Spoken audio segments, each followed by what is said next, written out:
Hello and welcome to this week's edition of Play CCN, which is brought to you by Temperzone. I'm your host, Sandra Rossi, editor of Climate Control News.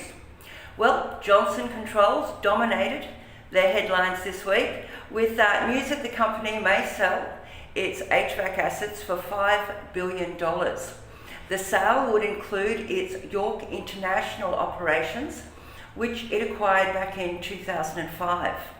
In a prepared statement, Johnson Controls CEO George Oliver said that the company is in the early stages of pursuing strategic alternatives for its non-commercial product lines.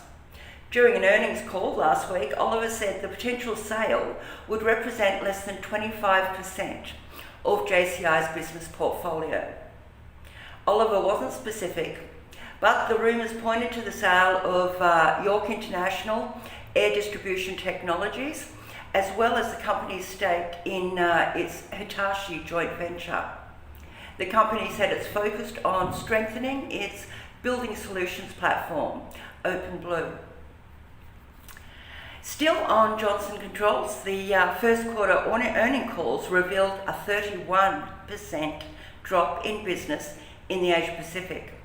JCI attributed the drop to a serious decline in the China market.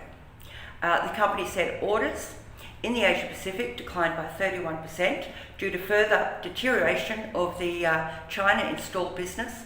Sales in the Asia Pacific declined 21%, and the services business grew 5% in the quarter.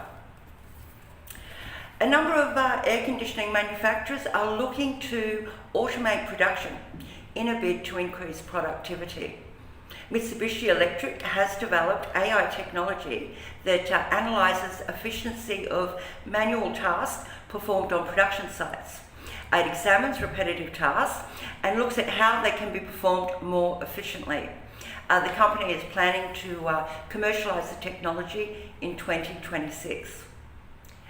Daikin Industries plans to automate most of the assembly process for its air conditioners by 2027. The company wants to keep pace with a projected tripling of demand by 2050.